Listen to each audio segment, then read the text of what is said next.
नमस्कार, आगाज टाइम्स देख रहे हैं आप। मैं हूं आपके साथ पलक शर्मा। खबर गाजीपुर से है। गाजीपुर में उत्तर प्रदेश के राज्य मंत्री धर्मवीर प्रजापति ने महिला आरक्षण विधेयक को लेकर बड़ा बयान दिया। उन्होंने कहा कि मातृशक्ति के लिए आरक्षण की व्यवस्था बहुत जरूरी थी, जिसे प्रधानमंत्री नरेंद्र मोदी ने साकार किया। राज्य मंत्री प्रजापति ने गाजीपुर में उत्तर प्रदेश प्रजापति संघ के शपथ ग्रहण कार्यक्रम में शिरकत करने के दौरान मीडिया से बातचीत करते हुए उन्होंने कहा कि प्रधानमंत्री की ये कार्य योजना समाज के हित और विकास के लिए है। उन्होंने पिछली सरकारों को निशाने पर साधते हुए कहा कि बहुत सी सरकारें आई और गई, लेकिन किसी ने महत्वपूर्ण मुद्दों पर ध्यान ही नहीं दिया। अखिलेश यादव पर तंज कसते हुए धर्मवीर प्रजापति ने कहा कि अखिलेश 2027 के सपने देख रहे हैं, लेकिन दिन में सपने देखना अच्छा नहीं होता। उन्होंने उत्तर प्रदेश में हुए बदलाव पर भी प्रकाश डाला है। पाकिस्तान के रक्षा मंत्री द्वारा कोलकाता पर हमले की धमकी पर धर्मवीर प्रजापति ने तीखी प्रतिक्रिया दी। उन्होंने कहा, पाकिस्तान को पहले अपनी समस्याओं से उबरना चाहिए, तब भारत के बारे में सोचना चाहिए।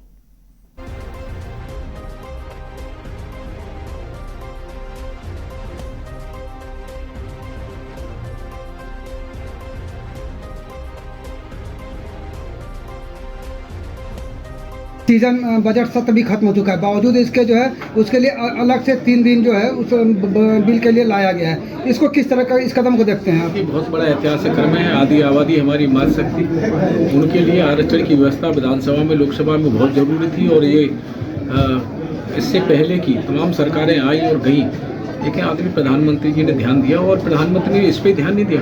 बहुत छोटी छोटी चीज़ों पर वो उन्होंने ध्यान दिया है, उन चीज़ों को आगे बढ़ाया है।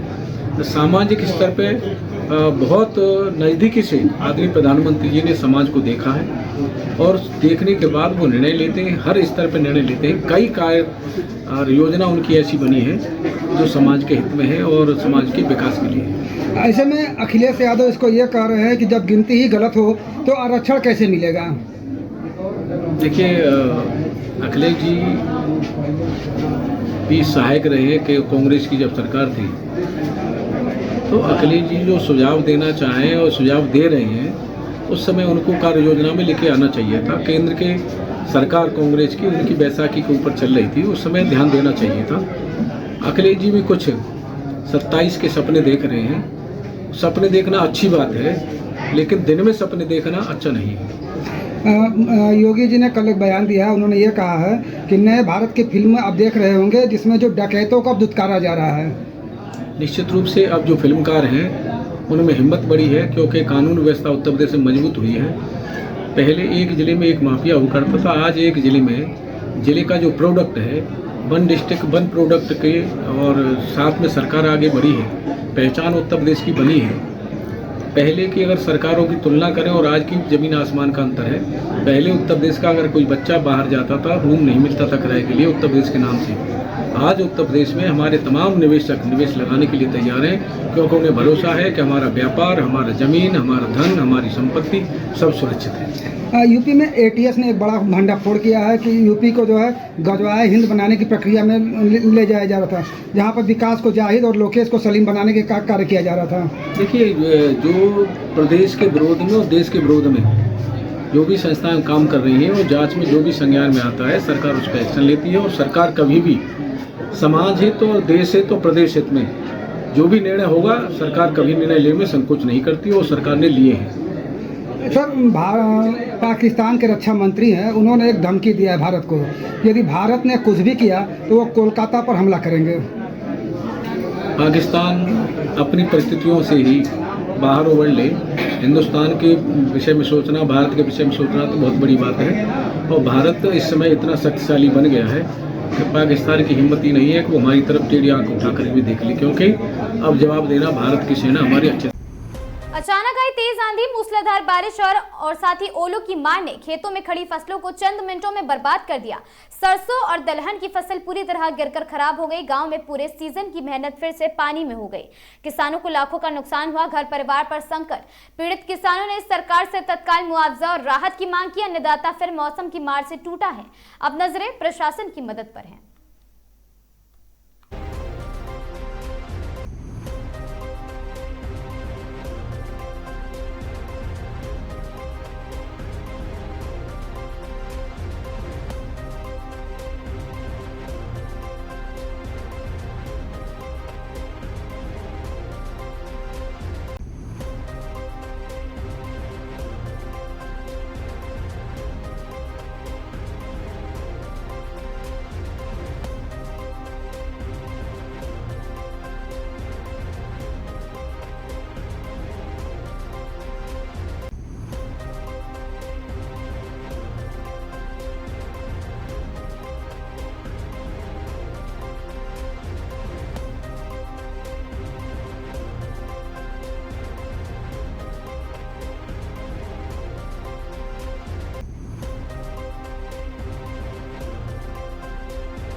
खबर कानपुर से है, जहां पति पर लगाए निरंतर 5 साल से मारपीट करने एवं जान से मारने की धमकी देने के आरोप। दरअसल पूरा मामला रावतपुर थाना क्षेत्र अंतर्गत है, जहां अंजलि तिवारी मायके में अपने माता पिता के साथ 6 महीने से रह रही थी और उसको पैरालिसिस का अटैक भी पड़ चुका है, जिसके कारण उसके आधे शरीर पर हिस्सा काम नहीं कर रहा और वह अपने माता पिता के साथ पुलिस कार्यालय के चक्कर लगा रही है। बीती 15 अक्टूबर को जन्मे अपने बच्चे को उसके सुपुर्द करने के लिए न्याय की गुहार लगा रही है। बता दें कि पीड़ित अंजलि की शादी 30 अप्रैल 2021 में चौबेपुर थाना क्षेत्र अंतर्गत कर्णीपुरवा गांव में अपने सामर्थ्य के अनुसार उसके पिता द्वारा की गई थी। अंजलि का आरोप है, जब से उसकी शादी हुई है निरंतर 5 वर्षों से उसका पति विवेक तिवारी उर्फ अनुवा ससुराल जन उस पर दहेज उत्पीड़न एवं मारपीट की घटनाओं को अंजाम देते चले आ रहे हैं, क्योंकि 5 वर्षों से उसका कोई भी बच्चा नहीं हुआ था, जिसके चलते लगातार उसके साथ उत्पीड़न जैसी घटनाओं को अंजाम दिया जा रहा था।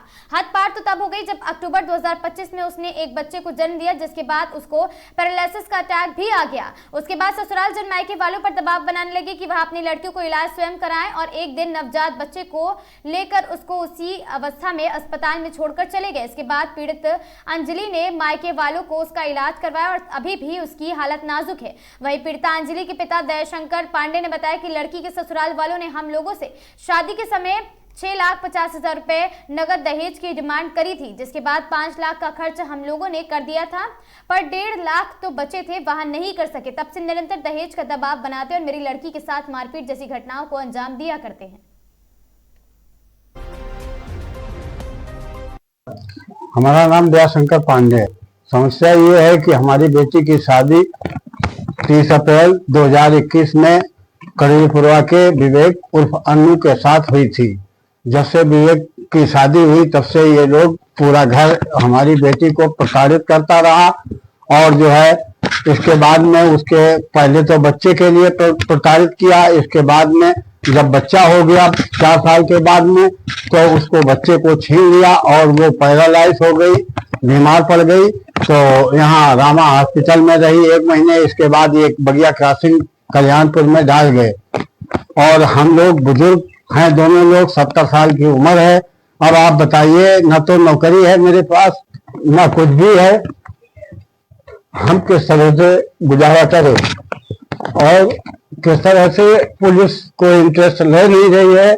लिहाजा मेरी अधिकारियों से यही अनुरोध है कि मेरी बेटी को बच्चा दिलाया जाए और मेरे साथ इंसाफ किया जाए। पुलिस कह रही है कि हम नहीं जानते हैं, कोर्ट से आप लीजिए बच्चा। और बच्चा पहले दिन तो कहा था कि हम कल बच्चा दिलाएंगे, लेकिन बाद में उन्होंने जाने क्या सोचा समझा, जाने उधर से मिले हुए हैं और इसलिए आज जब जाते हैं तो कह दे टाल देते हैं। और आज बिल्कुल रियल रूप से ये कह दिया है कि बच्चा आप अपने कोर्ट से लो जाकर के हम नहीं दिला पाएंगे। तो अधिकारियों से, बड़े अधिकारियों से मेरा अनुरोध है कि उसका बच्चा उसे दिलाया जाए। हाँ, बेटी हम अपने यहाँ हमेशा रखेंगे, क्योंकि वो लोग ठीक नहीं है, वो लोग हमारी बेटी को मार काट डालेंगे, इसलिए हम भेज नहीं पाएंगे। मेरा नाम अंजलि तिवारी है। मेरी समस्या, मेरी शादी कर्णीपुरवा में हुई थी अन्नू तिवारी के साथ। जब से शादी हुई तब से मुझे दहेज के लिए मेरे ससुराल वालों ने प्रताड़ित करना शुरू कर दिया। इतना प्रताड़ित किया कि पहले बच्चे नहीं हुए इसलिए प्रताड़ित किया, फिर दहेज मांगा। तो मेरे घर वाले एक सिंपल फैमिली है, पूरा दहेज नहीं दे पाए, कहीं से कुछ करा करू के देते रहे, लेकिन फिर भी वो लोग नहीं माने कि फिर हमारे नंदोई बोले कि इसको छोड़ दो, हम तुम्हारी दूसरी शादी करवा देंगे। इस शादी के चक्कर में इन लोगों ने मुझे कई बार मारा पीटा और कहा कि अगर ये तुमने अपने घर में जाके बताया तो हम तुम्हें घर से निकाल देंगे और अपने बेटे की दूसरी शादी करवा देंगे। और ये लोग अपने बेटे की दूसरी शादी करवाने के चक्कर में ऐसी मारपीट में मेरे सर में चोट लगी। मेरे सास ने मेरे बाल पकड़े और दीवार में दे मारा कई बार। इसीलिए मेरे सर में बहुत चोट लगी और कहा घर में जाके मत बताना, अगर घर में बताया तो तुम्हें निकाल के घर से भी बाहर कर देंगे। शादी तो करवा ही देंगे और तुम्हें घर से बाहर भी निकाल देंगे, तो तुम्हें रहने का कहीं ठिकाना नहीं रहेगा। अब बस हम चाहते, मेरा बच्चा है जो अभी मेरा बच्चा हुआ है, उसको जो 5 महीने का, जो जिसको माँ की बहुत जरूरत होती है, बस मेरा बच्चा दिलवा दिया जाए कैसे भी करके, मेरा बच्चा चाहिए।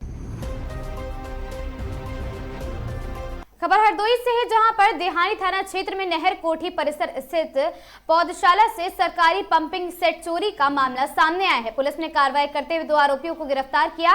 अरुण पुत्र मिश्रीलाल, सोनू पुत्र जुगुराज और दोनों निवासी कुल्लई आरोपियों के पास से चोरी किया गया पंपिंग सेट बरामद हुआ है।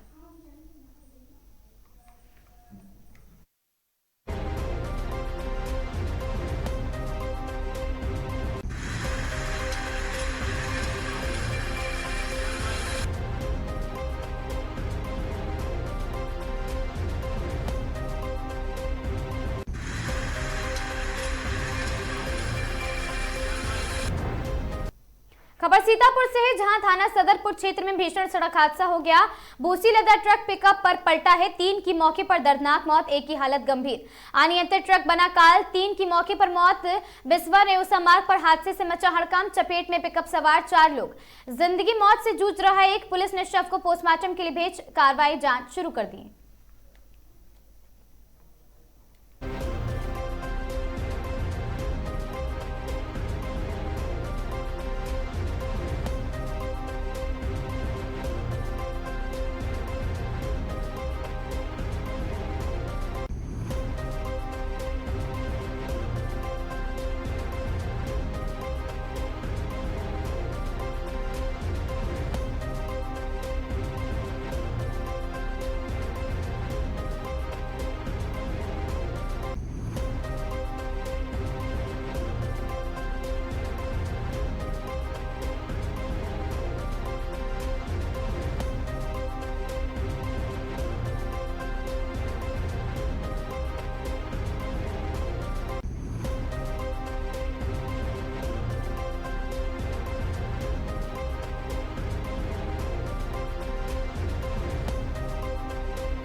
उत्तर प्रदेश के जनपद अमरोहा पुलिस अधीक्षक श्री लखन सिंह यादव के निर्देशन में जनपद में अपराध एवं अपराधियों के विरुद्ध चलाए जा रहे अभियान के क्रम में थाना मंडी धनौरा पुलिस की बड़ी सफलता प्राप्त हुई है। थाना मंडी धनौरा पर मुकदमा पंजीकृत बीएनएस से संबंधित ई रिक्शा चोरी की घटनाओं का सफल अनावरण करते हुए 3 शातिर अभियुक्तों को गिरफ्तार किया गया। गिरफ्तार अभियुक्त के कब्जे से चोरी की गई 3 e rickshaw, 1 eco car, registration number DL3CBV 7015 घटना में प्रयुक्त 12 विभिन्न प्रकार की बैटरियां तथा ई रिक्शे के 4 स्टील फ्रेम के हिस्से बरामद किए गए हैं।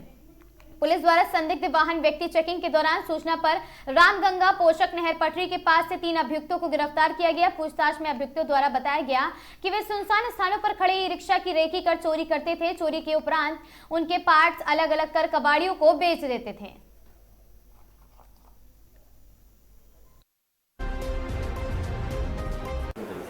थाना मंडी धनौरा पुलिस ने अंतर जनपदीय ई रिक्शा चोरी गैंग का पर्दाफाश किया है, जिसमें 3 अभियुक्तों को गिरफ्तार किया है। ये अभियुक्त 2 बिजनौर के और 1 अमरोहा नगर के ही रहने वाले हैं, जिनके नाम क्रमशः पिंटू, नईम और नज़ीर हैं। नईम पर 8 मुकदमे हैं, नज़ीर पर 7 मुकदमे हैं और पिंटू पर 5 मुकदमे हैं। और इनके साथ में जो बरामदगी हुई है वो 3 ई रिक्शा, एक जो घटना में ये कई बार एक गाड़ी को जो उपयोग करते हैं इको गाड़ी, 12 बैटरियां, इसके साथ में जो इन्होंने पहले चुराया है सामान, उसका कुछ कटा हुआ सामान बरामद हुआ है। स्टील के फ्रेम जो ई रिक्शा के होते हैं वो भी बरामद हुए हैं, जिनकी अनुमानित कीमत लगभग 10 लाख रुपए है। इनका मोडस ऑपरेंडाई ये था कि ये पहले रैकी करते थे कि कौन सा ई रिक्शा है, कौन सा सामान कितनी देर तक अकेले में खड़ा रहता है, सुनसान जगह पर होता है, उसके बाद ये इसकी चोरी करते थे। इनके मोडस ऑपरेंडाई में एक फेलिसिटेशन का काम पिंटू अलग से करता था, जिसकी खुद की अपनी कबाड़ी की दुकान है। तो ये जो भी सामान चुराते थे, यदि उसको काट कर बेचना होता है तो ये पिंटू की दुकान से ही उस सामान को इधर उधर करते थे। ये इस टीम जो हमारी है थाना पुलिस की, ये सीओ अंजलि कटारिया के नेतृत्व में इसमें लगातार लगी हुई थी और मेरे द्वारा इस की प्रशंसा के संदर्भ में 15,000 रुपये का इनाम टीम को दिया गया है। और आगे इन पर चूँकि इन पर मल्टीपल मुकदमे हैं, आगे इन पर और कड़ी कार्रवाई की जाएगी। हम जो निरोधात्मक कार्रवाई है वो भी कैसे इन पर कर सकते हैं ताकि आगे दुर्घटना ना हो। अब तक कितनी ई-रिक्शा चुरा चुके हैं? इनके अभी तक हम जो कनेक्ट करके इनमें लाए हैं 4 ई-रिक्शा हैं और अन्य सामान हैं। चूँकि जो बैटरियाँ भी इनके साथ बरामद हुई हैं, स्वाभाविक है वो भी किसी ई-रिक्शा की रही होंगी। दूसरे जनपदों से इनका जो आपराधिक इतिहास है उसकी अभी पुष्टि की जा रही है। ये अंतर जनपदीय गैंग है, तो इसका मतलब है कि दूसरे जनपदों में भी इनके विरुद्ध मुकदमे जरूर लिखे गए होंगे, जिसकी जानकारी अभी हम कर।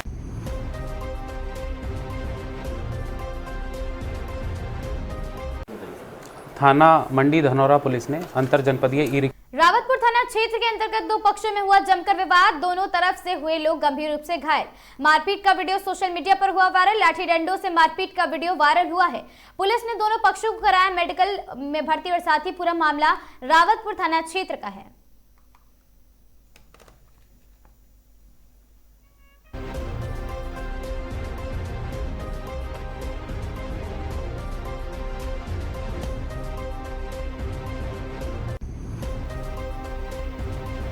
नथुआपुर तिराहे के पास आम के बाग में युवक का शव फांसी के फंदे पर लटका मिला है। जांच जारी है। थाना जसरतपुर पुलिस को सूचना प्राप्त हुई कि नथुआपुर तिराहे पर स्थित शराब के ठेके के पीछे आम के बाग में एक युवक का शव फांसी पर लटका हुआ है। सूचना मिलते ही थाना अध्यक्ष मैं पुलिस फोर्स के साथ मौके पर पहुंचे और घटनास्थल का निरीक्षण किया है। मृतक के ताऊ के बेटे प्रेमचंद ने जानकारी देते हुए बताया कि राहुल दिल्ली में एक प्राइवेट कंपनी में नौकरी करता था। उन्होंने बताया कि राहुल यहां आम के पेड़ पर कैसे लटका मिला, उसने आत्महत्या की है या किसी ने उसे लटकाया है, इसकी कोई भी जानकारी नहीं है। और थाना अध्यक्ष ने बताया कि पुलिस टीम मौके पर मौजूद है और सभी बिंदुओं पर गहनता से जांच की जा रही है। फिलहाल क्षेत्र में शांति व्यवस्था बनी हुई है।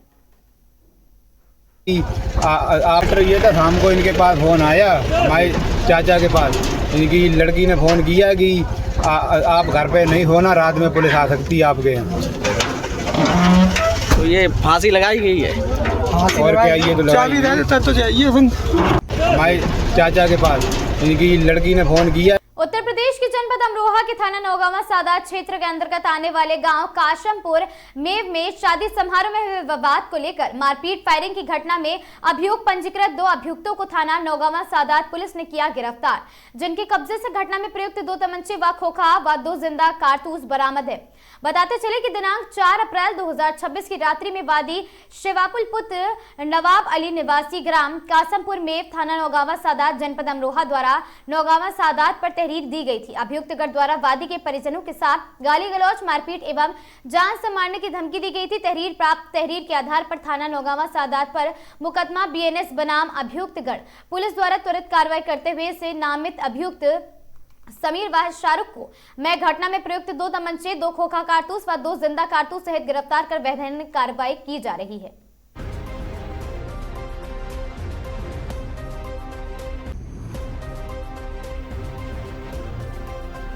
खबर चंदौली से है, जहां लापता युवक का गंगा में मिला है शव मिलने से हड़कंप मच गया। कानपुर निवासी 26 वर्षीय हर्षित वर्मा के रूप में हुई है मृतक की पहचान। मोबाइल के जरिए परिजनों ने पहचान की है। वाराणसी के लंका थाने में परिजन पहले ही कर चुके हैं युवक की गुमशुदगी की रिपोर्ट दर्ज। वाराणसी के युवकों से दोस्ती और संदिग्ध गतिविधियों का खुलासा, रियल एस्टेट की आड़ में सट्टेबाजी कनेक्शन की आशंका है। परिजनों का आरोप, जबरन वाराणसी लाकर बनाया गया दबाव, हत्या या कुछ और। हर एंगल से जांच में जुटी पुलिस। शव को पोस्टमार्टम के लिए भेज जांच में जुटी है पुलिस।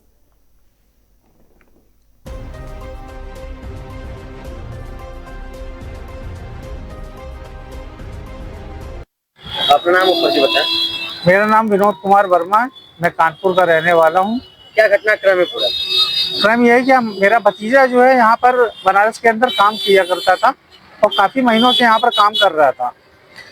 काम करने के उपरांत यहाँ पर अभी होली के टाइम पे वो अपने घर आया हुआ था। तो 11 तारीख को यहाँ पर आया था अंकित मिश्रा के साथ में, जो कि इसके साथ में रूममेट था और साथ में काम करता था। बाकी 5-6 लड़के और थे, पर अंकित मिश्रा जो है वो हमारे घर में कम से कम 1.5 महीने रहा। उसने हमारे घर के माहौल को समझा, हर चीज़ को समझा था। और आने के बाद में, और यहाँ पर जब आया तो आने के बाद ये हुआ कि सारा क्रिया चलता रहा। उसने ये अभी बीच में बड़े भैया को फ़ोन करके बोला भी मैं बहुत परेशान हूँ, मेरे को कुछ पैसे डाल दो। भैया ने उसको पैसे डाले, पर उस पैसे का उसने उपयोग ना करके वो अपनी बहन के खाते में डाल दिया। उसको कुछ पैसा उसने दिया, 25,000 रुपये डाला गया था, इसमें 2,000 रुपये उसने अपनी बहन के खाते में डाल दिया था। और खाते में डालने के बाद में फिर परसों से उसका जो फ़ोन था वो बंद हो गया था। उसका कोई पता नहीं चल रहा था किसी तरह से कि कहाँ है कहाँ नहीं है। जब सीन उसका नहीं मिला तो हम लोग कल यहाँ पर आए बनारस में परिवार, और आने के बाद में उसको तलाश करने की कोशिश की और कई थानों में गए। आने के बाद में फिर जो एरिया में वो रहता था उस एरिया के अकॉर्डिंग जो भी थाना पड़ता है लंका, उसमें हम लोगों ने वहाँ पर तहरीर लिखवाई।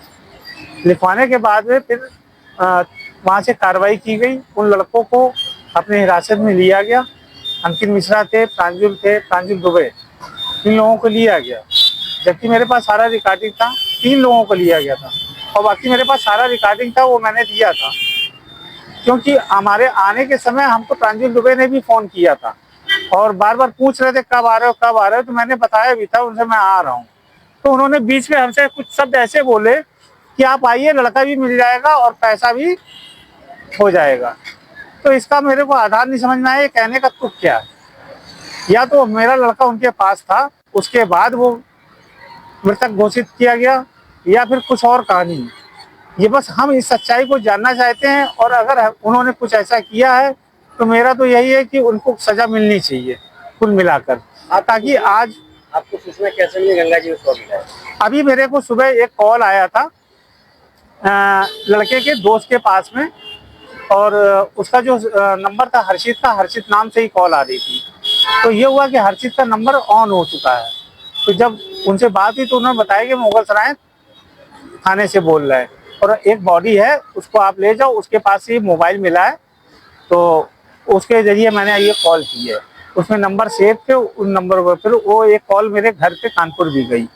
उनको बताया गया कि यहाँ पर एक बॉडी है जो हर्षित की हो सकती है, क्योंकि कल रिपोर्ट लिखवा चुके थे हम लोग उनकी की। उस वजह से फिर मैं यहाँ पर आया हूँ। क्या संज्ञान लगता है? संज्ञान सर इसमें कत्ल का लग रहा है सीधे सीधे। क्या इंसाफ चाहते हैं? सर कोई भी बॉडी अगर डूबती है तो इतना थोड़ी कि जवान निकाल देता आदमी, पूरी जवान उसके मुंह के ऊपर रखी हुई है। सर क्या कार्रवाई की मांग करते हैं? कार्रवाई है, सजा के बदले सजा मिलनी चाहिए। जो अगर किसी के साथ में अगर ऐसी क्रिया होती है, जिसके घर का इकलौता चिराग बिक जाए, वो बताइए क्या करेगा जीवन भर। इसलिए पैसा थोड़ी ना आदमी लगाता है कि कल जाके आप नदी में किसी को फेंक दिया जाए। वो तो अपने लिए करता है ना सारी चीजें।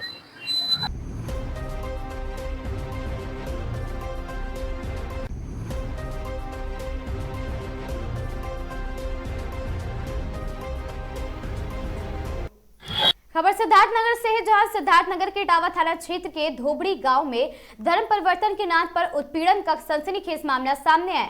पीड़ित परिवार का आरोप है भाई ने ही झूठा बयान दिलवाने के लिए बनवाया है दबाव, पैसे का दिया लालच। बयान से इनकार करने पर बेटी से मारपीट और जान से मारने की धमकी का आरोप है। पीड़ित लक्ष्मी विश्वकर्मा ने बड़े पापा पर गंभीर आरोप लगाते हुए सुरक्षा की गुहार लगाई है। परिवार का दावा है धर्म परिवर्तन नहीं बल्कि संपत्ति विवाद है पूरे मामले की जड़। नेता प्रतिपक्ष माता प्रसाद पांडे ने पीड़ितों से मुलाकात कर निष्पक्ष जांच की मांग सौंपी है। अच्छा, जिन्होंने इवेंट कराया वो पैसे देंगे। कि क्यों दबाव बनाया जा रहा है? बंटवारे के लिए। अच्छा, आपके भाई बंटवारा चाह रहे हैं? धमकी दिए थे, लाख रुपया भी दिए थे कि ले लो, ऐसा ऐसा बोलो। क्या कह रहे हैं बोलने के लिए? कि धर्म परिवर्तन कर चुके हैं। क्या आप धर्म परिवर्तन किए हैं कि नहीं? आप पर दबाव बनाया जा रहा है? दबाव हमारे लड़की के बंटवारे के लिए। अच्छा, आपके भाई बंटवारा चाह रहे हैं? धमकी दिए थे, लाख रुपया भी दिए थे कि ले लो, ऐसा ऐसा बोलो। क्या कह रहे हैं बोलने के लिए? कि धर्म परिवर्तन कर चुके हैं। क्या आप धर्म परिवर्तन? खबर बदायूं से है, जहां शादी की खुशियां उस वक्त चीख पुकार में तब्दील हो गई जब बारातियों से भरी बस में पीछे से गेहूं काटने वाले कटर से जोरदार टक्कर मार दी। दर्दनाक हादसे में 2 बारातियों की मौके पर ही मौत हो गई, जबकि 6 लोग अधिक घायल बताए जा रहे।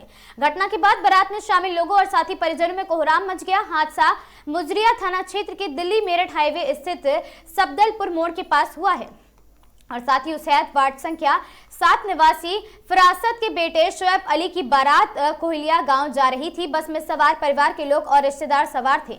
बताया गया कि पीछे से तेज रफ्तार से आ रही गेहूं काटने वाले कटर ने बस में जोरदार टक्कर मार दी। टक्कर इतनी जबरदस्त थी कि बस में बैठे साजिद 25 वर्षीय पुत्र ताहिर और साथ ही फरहान 12 वर्षीय पुत्र इशरत खान की मौके पर ही दर्दनाक मौत हो गई। इस हादसे में आपको बता दें कि मृत्यु जांच और साथ ही अर्श 8 वर्षीय समेत 6 लोग से अधिक घायल बताए जा रहे। सूचना मिलते ही पुलिस मौके पर पहुंची, राहत बचाव कार्य शुरू कराया गया।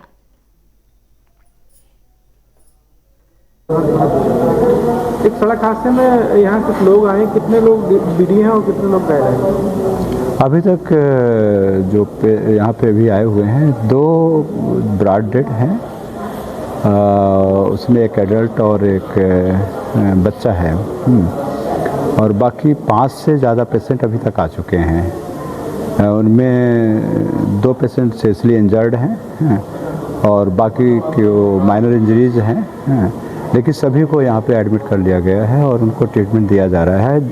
वो स्टेबल हैं। सारे डॉक्टर्स आ चुके हैं, ऑर्थोपेडिक के हैं, सर्जरी के और एनेस्थीसिया के सभी डॉक्टर्स हैं, सभी लगे हुए हैं।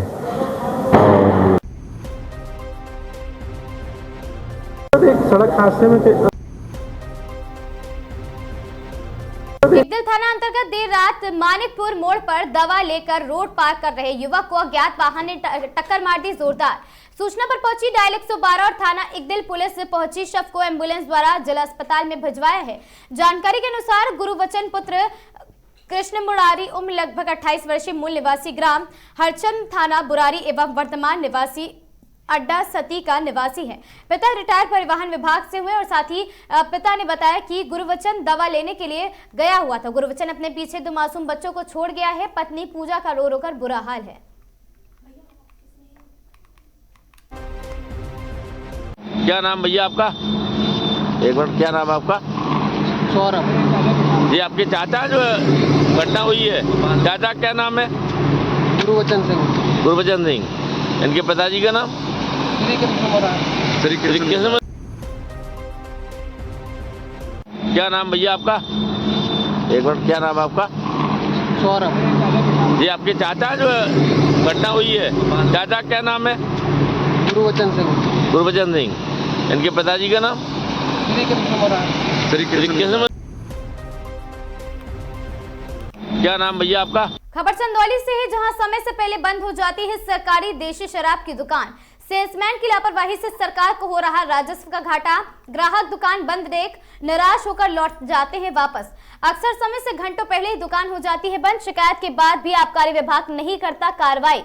जिले में दर्जनों शराब की दुकानों पर एक सेल्समैन के सहारे चल रहा ठेका। 12 घंटे एक सेल्समैन से ली जाती है ड्यूटी। गाइडलाइन के अनुसार एक ठेके पर 2 सेल्समैन ही होने चाहिए नियुक्त। पैसे बचाने के चक्कर में अनुज्ञापी एक सेल्समैन लेते हैं ओवर ड्यूटी। पूरे मामले में आबकारी विभाग ने साथ रखी है चुप्पी।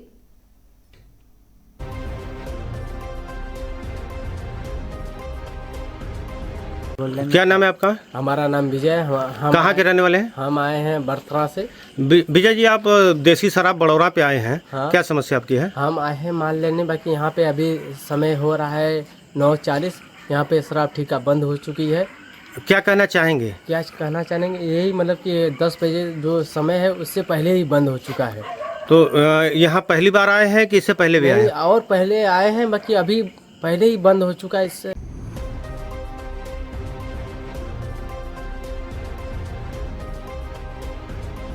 क्या नाम है आपका? हमारा नाम विजय है। हम कहाँ के रहने वाले हैं? हम आए हैं बर्थरा से। विजय जी, आप देसी शराब बड़ौरा पे आए हैं। हाँ। क्या समस्या आपकी है? हम आए हैं माल लेने, बाकी यहाँ पे अभी समय हो रहा है 9:40। यहाँ पे शराब ठेका बंद हो चुकी है। क्या कहना चाहेंगे? क्या कहना चाहेंगे, यही मतलब कि 10 बजे जो समय है उससे पहले ही बंद हो चुका है। तो यहाँ पहली बार आए हैं कि इससे पहले भी आए हैं? और पहले आए हैं, बाकी अभी पहले ही बंद हो चुका है। इससे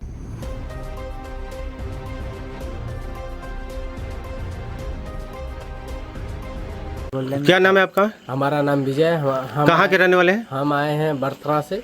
विजय जी, आप देसी शराब बड़ौरा पे आए हैं। हाँ। क्या समस्या आपकी है? हम आए हैं माल लेने, बाकी यहाँ पे अभी समय हो रहा है 9:40। यहाँ पे शराब ठेका बंद हो चुकी है।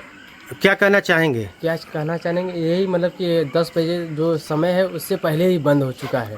तो यहाँ पहली बार आए हैं कि इससे पहले भी आए हैं? और पहले आए हैं, बाकी अभी पहले ही बंद हो चुका है इससे।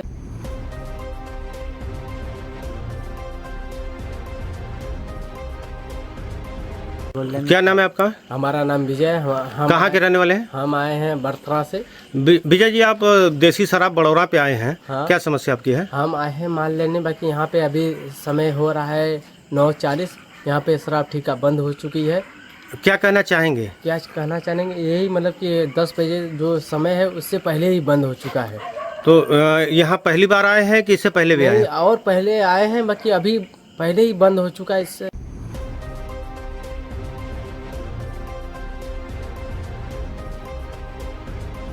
क्या नाम है आपका? हमारा नाम विजय है। कहाँ के रहने वाले हैं? हम आए हैं बर्तरा से। विजय जी, आप देसी शराब बड़ौरा पे आए हैं। हाँ। क्या समस्या आपकी है? हम आए हैं माल लेने, बाकी यहाँ पे अभी समय हो रहा है 9:40। यहाँ पे शराब ठेका बंद हो चुकी है। क्या कहना चाहेंगे? क्या कहना चाहेंगे, यही मतलब कि 10 बजे जो समय है उससे पहले ही बंद हो चुका है। तो यहाँ पहली बार आए हैं कि इससे पहले भी आए हैं? और पहले आए हैं, बाकी अभी पहले ही बंद हो चुका है इससे।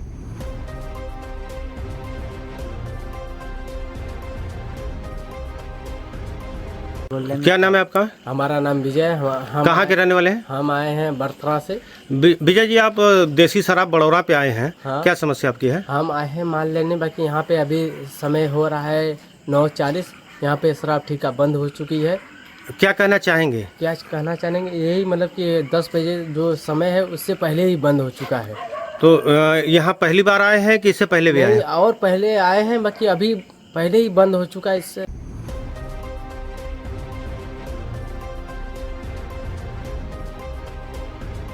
क्या नाम है आपका? हमारा नाम विजय है। कहाँ के रहने वाले हैं? हम आए हैं बर्तरा से।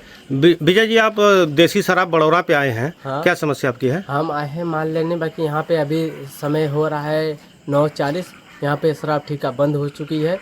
क्या कहना चाहेंगे? क्या कहना चाहेंगे, यही मतलब कि 10 बजे जो समय है उससे पहले ही बंद हो चुका है। तो यहाँ पहली बार आए हैं कि इससे पहले भी आए हैं? और पहले आए हैं, बाकी अभी पहले ही बंद हो चुका है इससे।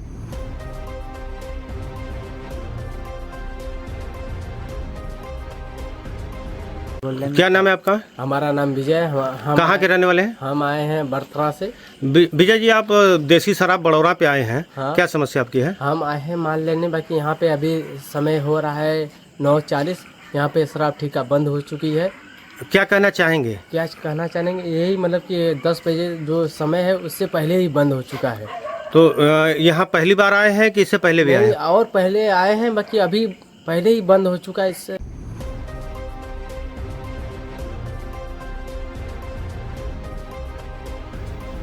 क्या नाम है आपका? खबर उन्नाव से है, जहां उन्नाव की जेर खिड़की क्षेत्र में ईरान के सुप्रीम लीडर खामेनेई की शहादत पर आयोजित हुई शोक सभा। ऑल इंडिया शिया पर्सनल लॉ बोर्ड के स्पीकर मौलाना यासूब अब्बास पहुंचे। अकीदतमंदों ने दी श्रद्धांजलि। शिया समुदाय के सैकड़ों लोग कार्यक्रम में शामिल हुए। गमगीन माहौल रहा। डोनाल्ड ट्रंप की ईरान पर बयान को बताया गैर जिम्मेदाराना। होर्मुज पर किसी भी दखलंदाजी बर्दाश्त नहीं करेगा ईरान, मौलाना यासूब अब्बास ने कहा। ईरान अपनी शर्तों पर ही कायम करेगा। तेल आपूर्ति और बाहरी दबाव स्पीकर वहां पर स्वीकार नहीं किए जाएंगे।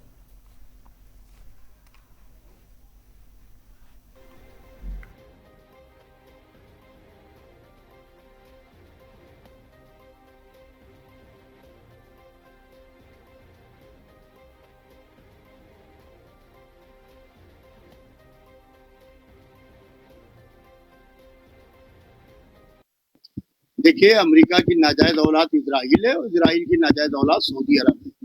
तो सऊदी अरब जिस तरीके की हरकतें कर रहा है तो वो अमेरिका के पैरों तले बैठा है। ईरान ने अमेरिका और इजराइल को अपने पैरों तले बिठाया और सऊदी अरब अमेरिका के पैरों तले बैठा हुआ है। लिहाजा वो अपना बेच दे या जो दिल चाहे करे। ईरान ने कहा है कि एक पुल के जवाब में हम तुम्हारे सारे पुल उड़ा देंगे और एक गोली के बदले में हम तुम्हें कितनी गोलियां देंगे तुमने सोचा भी नहीं।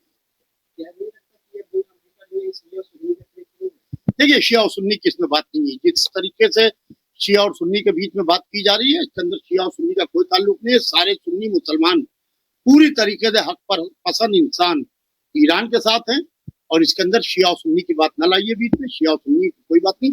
शियों से ज्यादा सुन्नी आयतुल्ला खamenei साहब का गम मना रहे हैं, और वो आयतुल्ला खamenei साहब की शहादत पे पूरी तरीके से अफसोस का इजहार किया। और जिस दिन आयतुल्ला खamenei साहब की शहादत हुई थी, अगर मेरे घर पर 60% शिया आए थे, तो 40% से ज्यादा अहले सुन्नत आए थे, और अहले सुन्नत ने एक एक दुकान बंद रखी आयतुल्ला खamenei साहब की शहादत के ऊपर। इसको शिया सुन्नी रंग देने की अमेरिका और इजराइल कोशिश कर रहे हैं। लिहाजा कतई मैं अपील करता हूँ आपके चैनल के हवाले से कि इसको शिया और सुन्नी रंग न दिया जाए तो बेहतर। आज आयतुल्ला सैयद अली खamenei साहब की जो शहादत हुई है, उसको लेके यहाँ के ऊपर मजलिस चेहलूम और मजलिस इसाले सवाब मुनक्किद की गई थी। उसी को मैं खिताब करने के लिए आया था। हजरात उलमा की तकरीर थी और यहाँ को मेरी खिताबत थी, मैंने उसको यहाँ पे खिताब किया।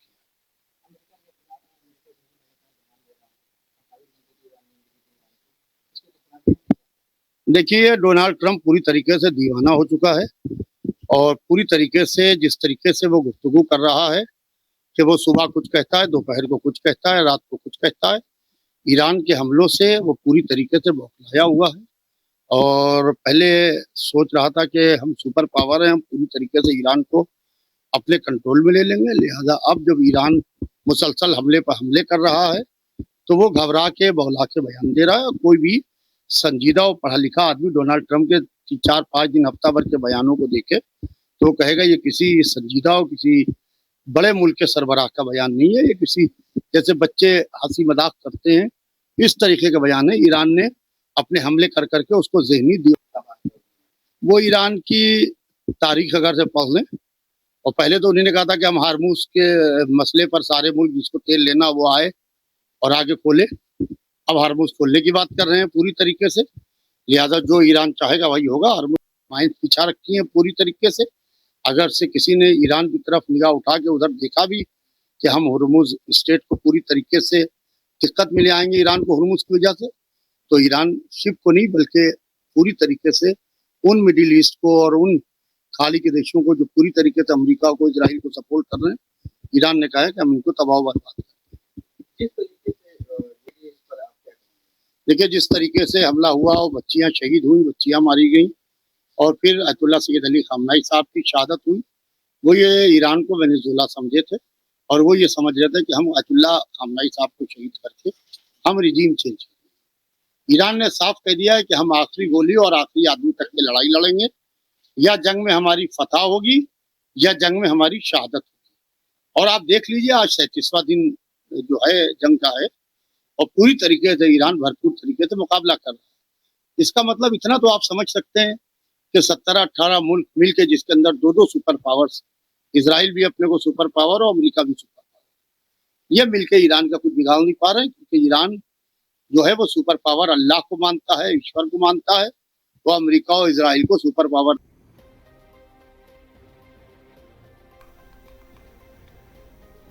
खबर सोनभद्र से है, जहां मौत का जाल बना रेलवे अंडरपास। सड़क के बीच निकला सरिया बना खतरा। 20 mm का मजबूत सरिया दे रहा हादसे को दावत। रात के अंधेरे में कई बार हो चुके हैं हादसे, लगातार चोटिल हो रहे राहगीर, जिम्मेदार बेखबर है। शिकायतों के बावजूद विभाग नहीं ले रहा सुध। कोन विंडमनगंज मार्ग पर स्थित रेलवे अंडरपास बना है जोखिम।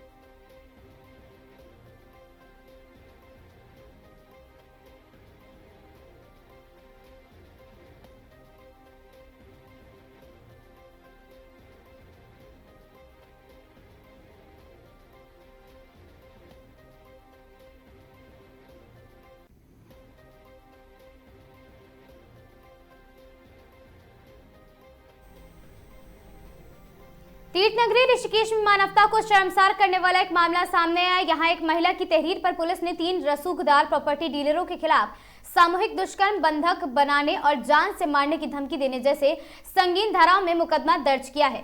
पुलिस ने तुरंत कार्रवाई करते हुए मुख्य आरोपी से एक कुशाग्र शर्मा और रोमी को गिरफ्तार कर लिया है। पीड़ित द्वारा दर्ज कराई गई रिपोर्ट के अनुसार शोषण का यह सिलसिला साल 2021 से चल रहा था। महिला का आरोप है कि उसके पति की व्यापारिक साझेदारी मंजीत जौहर और साथ ही उसके बेटे मानव जौहर और उसके पार्टनर कुशाग्र शर्मा रोमी के ने उसकी मजबूरी और पारिवारिक स्थिति का फायदा उठाकर उसे अपनी हवस का शिकार बनाया है।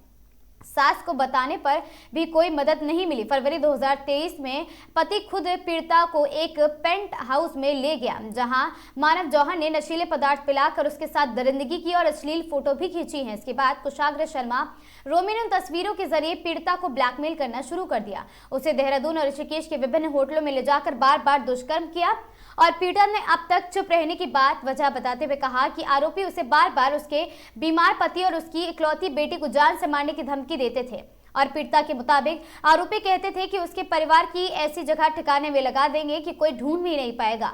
अंततः मानसिक रूप से टूट चुकी पीड़िता ने अपनी बहन को आपबीती सुनाई, जिसके बाद हिम्मत जुटाकर वह पुलिस के पास पहुंची है।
जीवित आशा चर्च लालकुआ में ईस्टर डे बड़े ही हर्षोल्लास के साथ मनाया गया, जिसमें प्रभु यीशु मसीह के पुनरुत्थान दिवस पर पास्टर सुकुमार सूरज ने विशेष प्रार्थना करते हुए प्रभु यीशु मसीह के जी उठने के दिन के बारे में अवगत कराया है। साथ ही बच्चों द्वारा कई सांस्कृतिक कार्यक्रम आयोजित किए गए।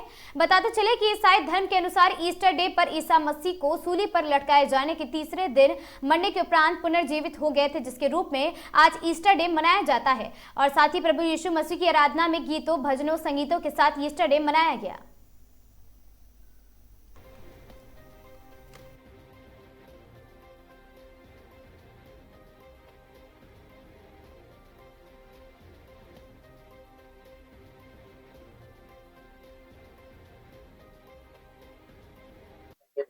सर्वप्रथम जीवित आशा चर्च लालगांव की ओर से समस्त क्षेत्रवासियों को ईस्टर की बहुत बहुत शुभकामनाएं।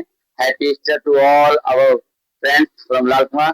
और इस बार जो ईस्टर मनाया गया है, हम प्रभु को धन्यवाद करते हैं। 25 साल जीवित आशा चर्च लालगांव पूरे हुए हैं और हमारे बीच में प्रभु के दास pastor Lewis Abraham from Kerala और भाई सोहन सागर जी हमारे बीच में इस बार नए हैं, और भाई हमारे बीच में रामनगर से डोमिनिक जी हैं, नए हैं।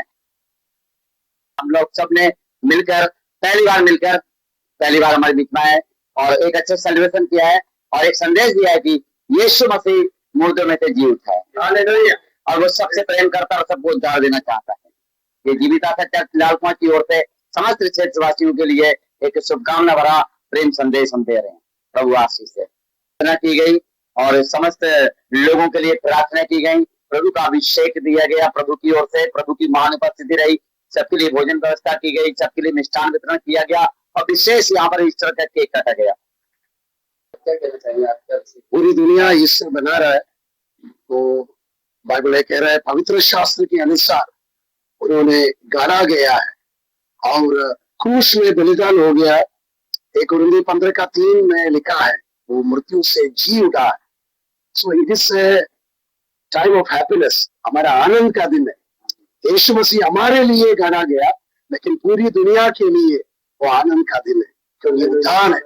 और इस तरह ये दिखा रहा है, एक ही कब्र पूरी दुनिया में ऐसा ही रहेंगे, एक ही कब्र खाली है, वो यीशु मसीह का कब्र है, वो जेरूशलेम में है। उधर ये लिखा है, इधर जो है इधर नहीं है। तो हमारे लिए एक सुसमाचार है, एक दिन यीशु बादलों में आएंगे, प्रभु सोए ललकार से नीचे आएंगे, जो मसीह में मरे हुए लोग जी उड़ेंगे। जो यीशु मसीह जब जी उड़ा है, हमें पूरी दुनिया के लिए आनंद।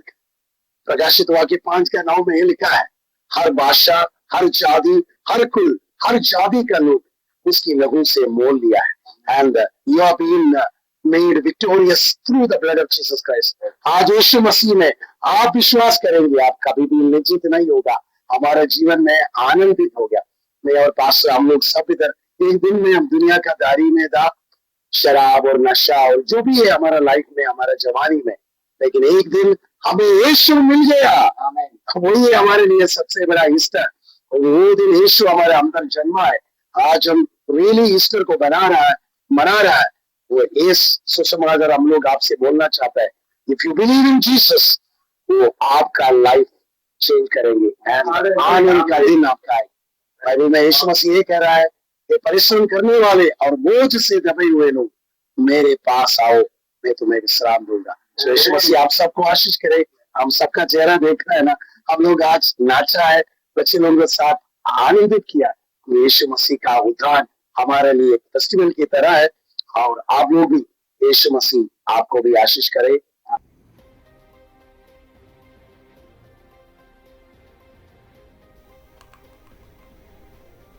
जनपद उधम सिंह नगर की जसपुर में पूर्व आयोजित कार्यक्रम के तहत जसपुर नगर के भूतपुरी मार्ग स्थित बालाजी राइस मिल से भगवान महर्षि कश्यप की जन्मोत्सव पर एक भव्य विशाल शोभा यात्रा का आयोजन किया गया, जिसमें भगवान महर्षि कश्यप, खाटू श्याम बाबा, लवकुश व कई अन्य झांकियों की प्रस्तुति की गई। शोभा यात्रा बड़े हर्षोल्लास, ढोल, बैंड बाजे और आकर्षण झांकियों के साथ मुख्य नगर ठाकुरद्वार बस स्टैंड, मोहल्ला जोशियाना, चौहनान, होली चौक, मेन बाजार, ठाकुर मंदिर होते हुए बालाजी राइस मिल में समापन की गई। शोभा यात्रा कश्यप समाज के नगर कार्यकारिणी के नेतृत्व में निकाली गई, जिसमें मुख्य अतिथि अर्जुन कश्यप, पूर्व ब्लॉक प्रमुख, काशीपुर जसपुर विधायक आदेश सिंह चौहान, पूर्व विधायक डॉक्टर शैलेंद्र मोहन सिंघल और साथी आदि लोग वहां पर इस अवसर पर शोभा यात्रा में शामिल रहे।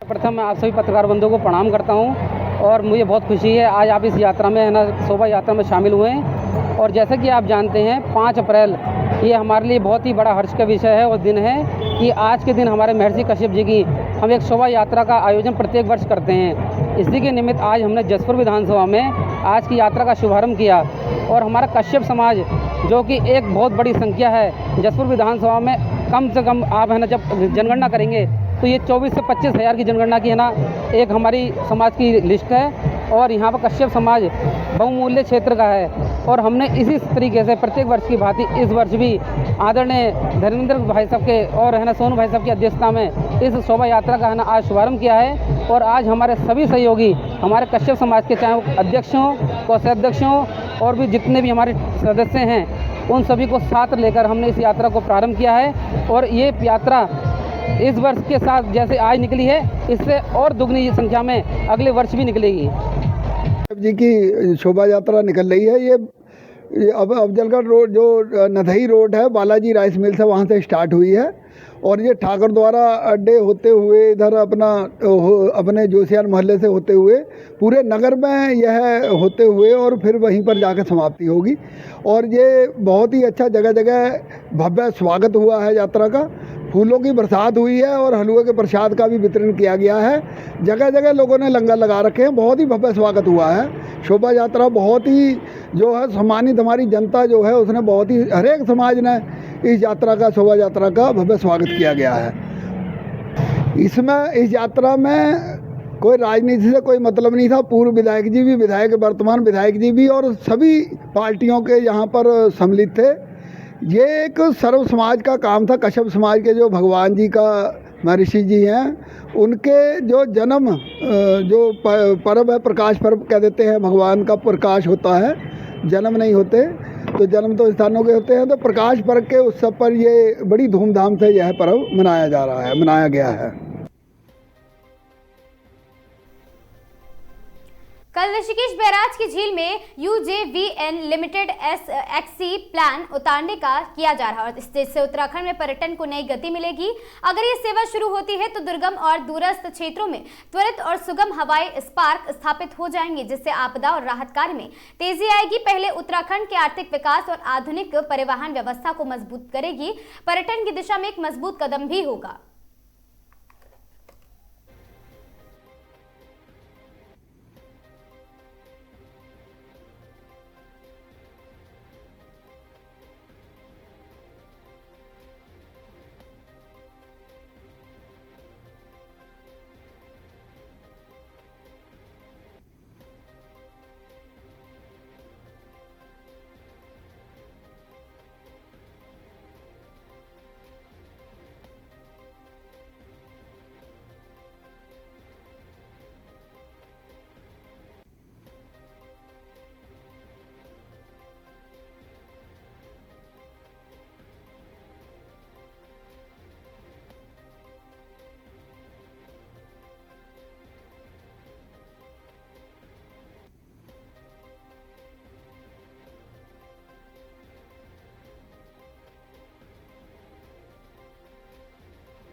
इन खबरों में आज के लिए बस इतना ही। ऐसी खबरों से लगातार जुड़े रहने के लिए बने रहे हमारे साथ और देखते रहें आगाज टाइम्स।